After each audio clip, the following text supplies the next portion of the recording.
Ladies and gentlemen of YouTube, welcome back to my channel and welcome to the next video. So for this video, I decided to do one on the Apple Vision Pro. And the reason is because me personally, I think that the Apple Vision Pro is basically a very expensive, gimmick. But people that I know personally have been arguing me saying, well, Raids, there's been people pre-ordering it, it's sold out, so there's got to be a reason why everyone's buying it. It must be pretty good. And I'm just thinking to myself, well, those people are stupid. Unless you're rich and you're just gonna waste money on something, or you're just stupid and just waste like what $3,500 on a AR device, then by all means. But so I think that the Apple Vision Pro is basically just an AR thing that's in the shape of a VR system. But I was thinking, you know what? Let's dive into this, and I'll have an unbiased opinion on this, and I'll make this video, and you guys can follow me along, and let's find out if the Apple Vision Pro is actually something that's worth what the price tag is for it. So I'm gonna try to be unbiased as I can for this. So we'll do research here, and let's find out, guys. All right, guys. So I pulled up a browser of Google. As you can see, it's completely blank, and that way you guys can follow me along on this. So first we're going to start out with Google, and then I want to do a YouTube video kind of going over the details of the Apple Vision Pro. So you guys will follow along for me from the very start, so that way we're both on the same page with what we're finding out here. So let's type in Apple Vision Pro details. See what you come up with.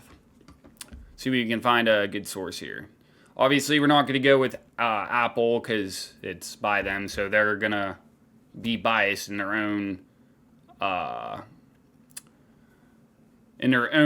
kind of review of their own product, obviously. So, okay, here's one from Tom's Guide. Apple Vision Pro review, a revolution in progress. So, we'll go with Tom's Guide, guys, and see what he has to say. We'll go with this. Apple Vision Pro review, a revolution in progress.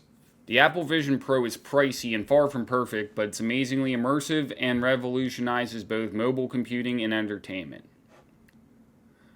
Okay, Tom's Guide verdict, a 4 out of 5. Okay, let's see what Tom has to say.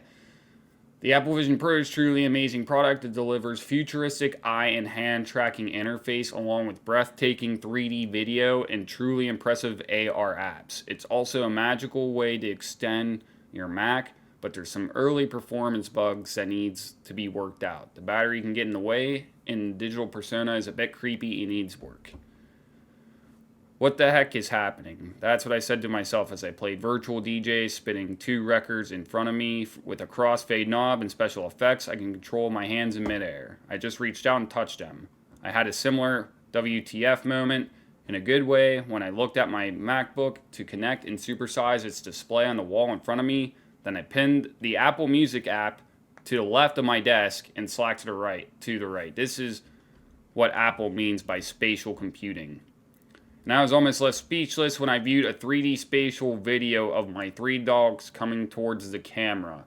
It's so immersive that you may get a bit emotional. Oh, and you can watch regular 3D movies in Apple TV Plus that blow away your local theater. Okay, so we'll sum it up with this right here, guys. The Apple Vision Pro is an incredible piece of technology with eye and hand tracking interface that puts the competition to shame. But there's some early bugs and some very weird things that come along with this revolution, including a freaky digital persona version of yourself that can appear in FaceTime calls. Starting at $3,500, the Vision Pro is obscenely expensive and well-heeled early adopters only. But it is the most innovative Apple product Apple has created in over a decade, and a fascinating look at the future of computing and entertainment rolled into one very sleek package. Here's what it's like to use, my pros and cons so far. What is it? A spatial computing headset that combines AR experiences and virtual reality. Who's it for? People big on multitasking, enjoying 3D entertainment, capturing photos and videos, and business travelers. What does it cost? $3,499 plus more for additional storage and accessories. What can you do with Apple Vision Pro? Supersize your Mac display by looking at it. Use and pin multiple apps around your space. Capture and view 3D photos and videos. Watch 3D movies. Experience AR apps. Play games. How long is the battery life? 2 to 2.5 hours.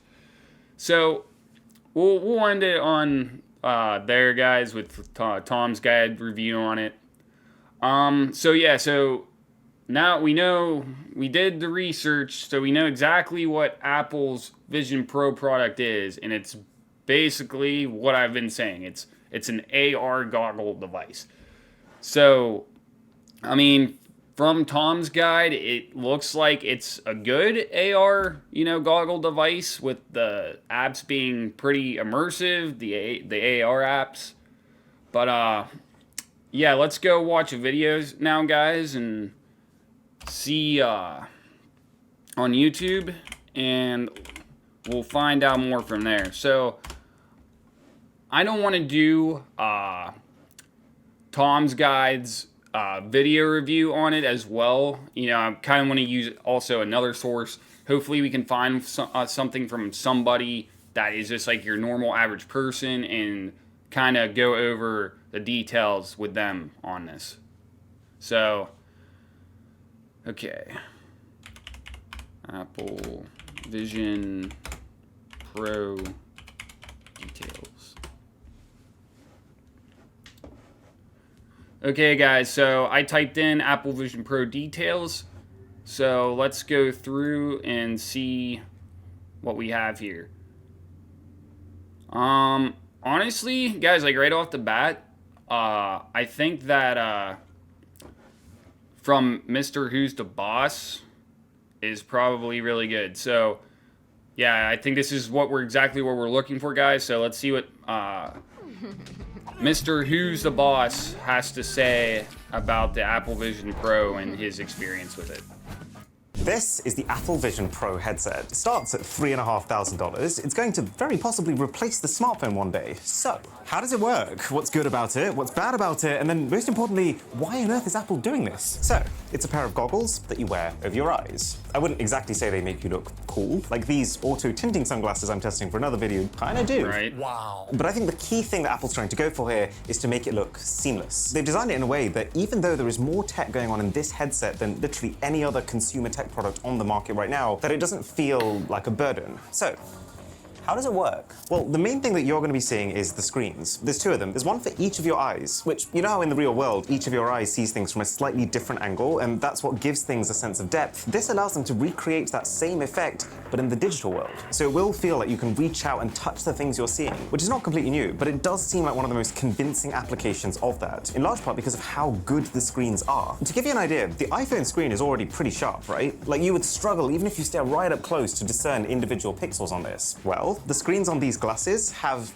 can't even make this stuff up, 64 times the pixel density of the iPhone. That's almost impossible to even visualize. But they're doing that because even when your eyes are right up next to these screens, they don't want you to ever see an individual pixel. So yes, this thing is really, really expensive, but we need to make something very clear, that this is not just a pair of movie glasses, the kind you've been able to buy already for the last 15 years that you stick on your face and you watch TV on. This is Apple fleshing out what's very likely to become the replacement to the smartphone one day. A way to watch things, yes, but also a way to communicate, I don't to know express about that, yourself, man. and one day be able to use all the apps that you've gotten used to, but in a whole new dimension. It's the equivalent of not just having like a 6.5-inch screen like I have on my iPhone right now, but a screen that at all time can fill your entire vision. And if your entire vision is just display, then you have basically unlimited room for your apps. And so, as you can probably imagine, to achieve that, the hardware also has to be a lot more than just screens on the inside. So, you'll notice if you look at the bottom, this thing is covered in sensors. You've got 3D cameras, you've got LiDAR scanners for depth detection, and more. So the 3D cameras can continue to feed you a 3D view of the room you're in, just like your eyes would normally do. And then because you've got these depth sensors, you can place your apps within these rooms. And what I thought was just such a cool touch is that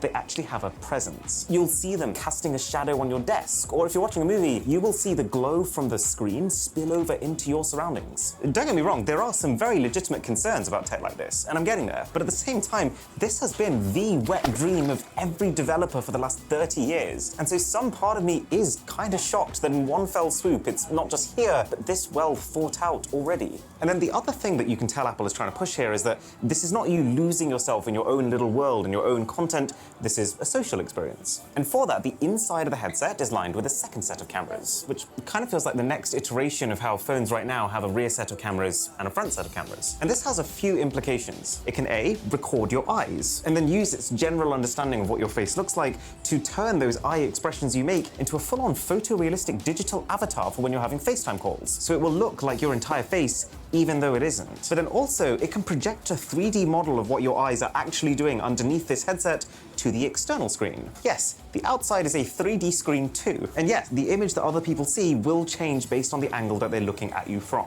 And this is... So just to pause it real quick here, guys. Yeah, we'll just go ahead and go through his whole review. I already forget what his YouTube name is, so let's exit full screen real quick. So we'll go through Mr. Who's the Boss's full review on this, and I will comment my thoughts afterwards, after, you know, we looked up what the Apple Vision Pro is and what Mr. Who's the Boss has to say about it. Is kind of weird. I'm definitely not used to it, and it's not something I ever expected a headset to do, but it does make you look like you're present. When you're doing things that are augmented reality, where you can see other people in the background, it's making it clear to them that you can see them, which does at least somewhat address that kind of uneasiness that you'd get by not actually knowing what someone wearing one of these headsets is looking at. And then when you switch to something that's a full screen experience, your external screen will cloud over to, again, communicate that to the people around you. And then the third thing that these internal cameras do, assisted by some tiny little infrared sensors, is that these are how you control the thing. And this moves me on to the things that I really like about the Vision Pro. Because yeah, really, it tracks the pupils in your eyes, it learns your irises and uses that as the way to authenticate you and automatically unlock itself. It knows exactly where you're looking and effectively makes your eyes the cursor to hover over things. I was a little nervous that they'd then make you have to blink every time you wanted to click something.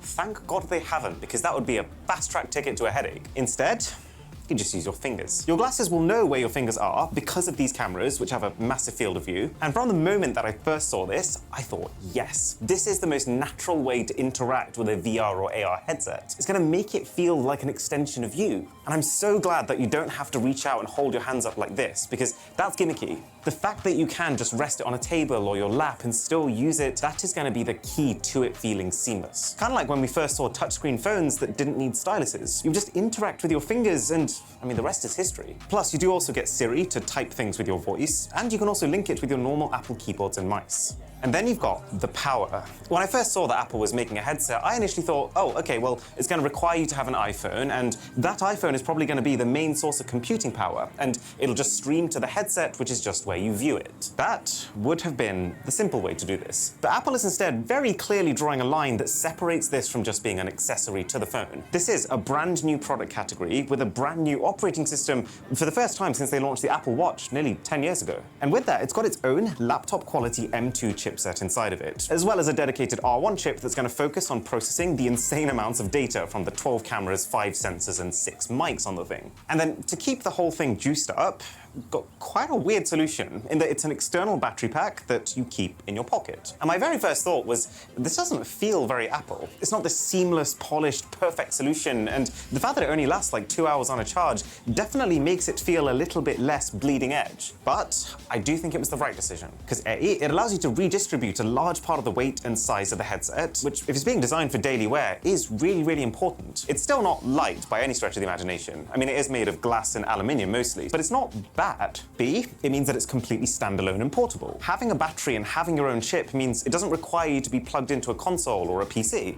C allows you to quickly swap out batteries instead of needing to actually take the headset off and recharge it. Although, to be fair, based on the cost of the headset itself, I don't think many people are going to have spare budget to buy extra batteries. But D, what I think is the most important part of this, is that it's allowed them to get the product out sooner. If Apple had waited for the day where they could get this much power in this kind of form factor with an integrated battery, this tech might well have been sitting on a shelf for another 10 years. But the fact that they are putting out now means not necessarily that now is the time to buy one, but that in 10 years' time, this tech is going to be in a much better place than if they waited for the first iteration to be perfect. It's also going to be a really comfortable way to consume content. So I took an 11-hour flight to get here. I'd pre-downloaded some podcasts on my phone, but the whole time while doing that, I was just thinking, this doesn't feel like the ideal way to consume that content. Whereas the Vision Pro would have an even more immersive screen that, even though it's smaller, will feel a lot bigger, have speakers that fire directly into my ears, it'll rest naturally over my eyes so that I don't need to hold it or prop it up to get just the right angle. In a way, this one product has the best parts of every one of Apple's other products baked into it. The connectivity of the iPhone, I mean, the current Vision Pro does not have a SIM slot in, but there's no reason why the next generation couldn't. The display quality of the $5,000 Pro Display XDR, the computing power of the MacBook,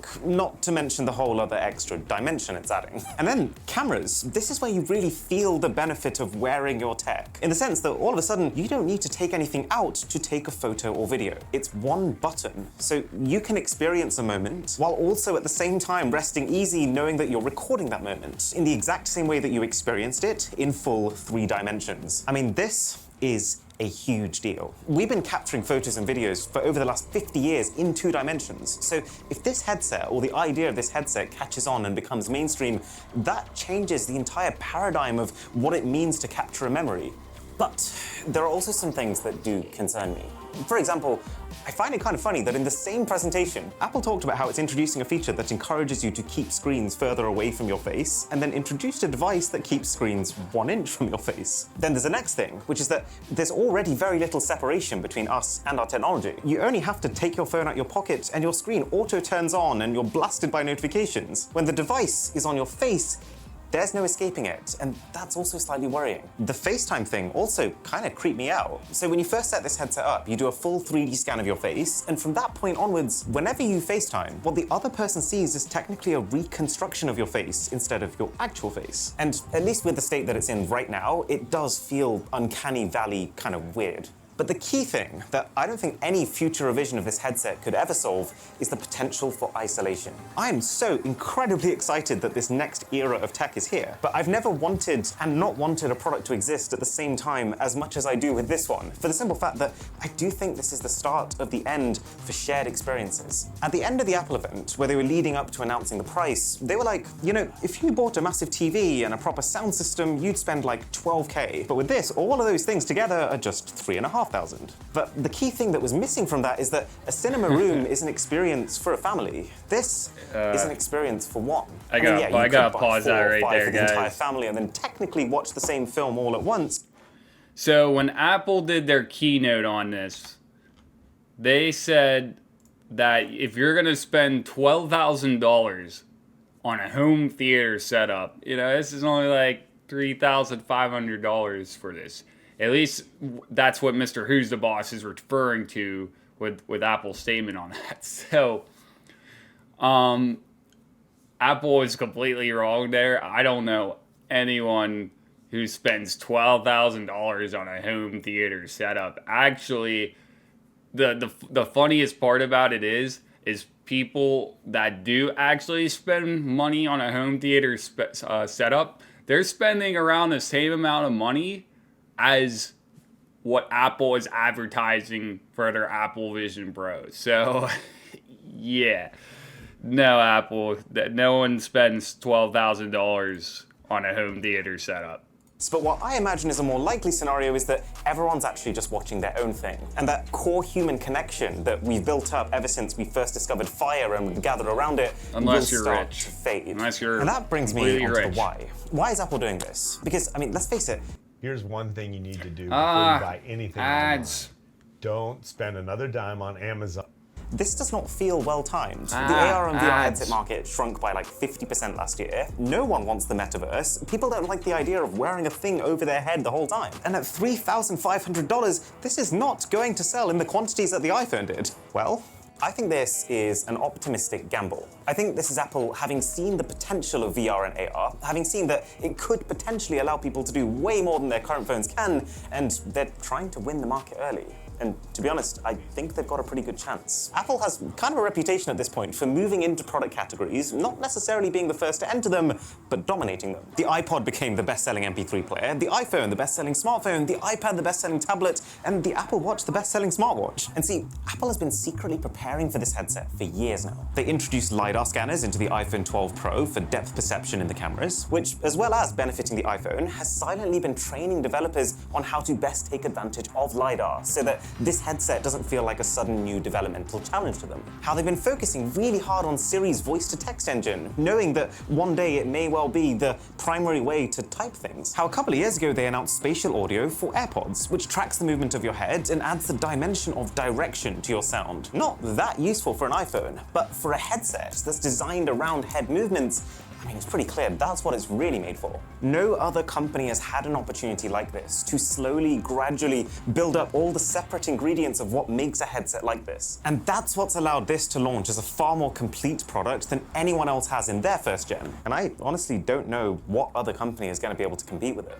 I think Apple is fully aware this is not about to replace the iPhone now, but it is going to sit at the pinnacle of Apple's lineup. And it's also pretty clear that the ceiling for what this can do is way higher. And so if 10 years down the line, let's say the iPhone keeps plateauing and this takes leaps and bounds and gets slimmer and lighter and way more powerful, I don't think it's unreasonable for the iPhone to start to drift away into being a legacy product. One thing is for sure, they absolutely need developers to get on board for this thing to pay off. This isn't like a watch where you can just build some health apps and some sleep tracking and that covers 90% of use cases. This is a platform that could carry us for the next 20 years into the future, with applications that are far bigger and more complex than anything we've seen before. At the same time, of course, it's also arguably the hardest market to break into right now, because Apple has to not just make the best products, but they also have to change the way that society uses technology. So, the purpose of this video is not to say you should go out and buy one of these, but it's validation that AR and VR are very likely going to be the next chapter in technology. And now that this is out there, the use cases for it are about to get a lot better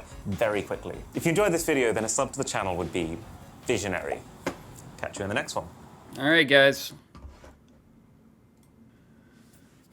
So there you have it. We covered Tom's Guide's review on it on Google, and then we watched Mr. Who's the Boss's video review on the Apple Vision Pro. So we've done all the research on it, even though I think Mr. Who's the Boss's video was kind of biased towards doing it. Seemed like it was basically an Apple Vision Pro review for Apple on this, so maybe I should have scrolled down more, but it's okay. I think Mr. Who the Boss did a pretty good job. It just seemed like he was kind of presenting this product for Apple. That's my only take on it, but that's okay. So guys, my final thoughts on this on the Apple Vision Pro is pretty much basically what I thought. Almost exactly what I was thinking of. But yeah, it's a $3,500 AR goggle device. I think the eye tracking movement to kind of select the apps are cool, and the AR like 3D windows look really good and really crisp. But for $3,500 it's just a complete waste of money. And this is a product I feel like most people are going to maybe use, a few times, think, oh, it's all cool, and then just go back to, either using their iPhone or their MacBook computer, whatever devices they are. And the reason for that is because let's look at VR headsets. VR headsets, it's the same way, because, the VR games are cool. They start out great at first, but then eventually you kind of just go back to, just playing your PC or console because of convenience. It's just easier to set down, pick up the controller, and get started. Where with a VR, you have to, you have to put on the headset. I know that seems like a lot, but that's not all. You have to put on the headset. You have to get in a clear space, and then it's just, unstrapping, taking it off, making sure that the goggles are good on your face, It's just a lot more setup than just picking up controller. All right, you're good to go. A little bit more to it than just that. And so I think this is going to be the same way. I feel like if Apple would have done an AR VR device for around the price like this, around for the price of $500, $600, I think then this would have a lot more interest. But for an AR, basically an AR device, that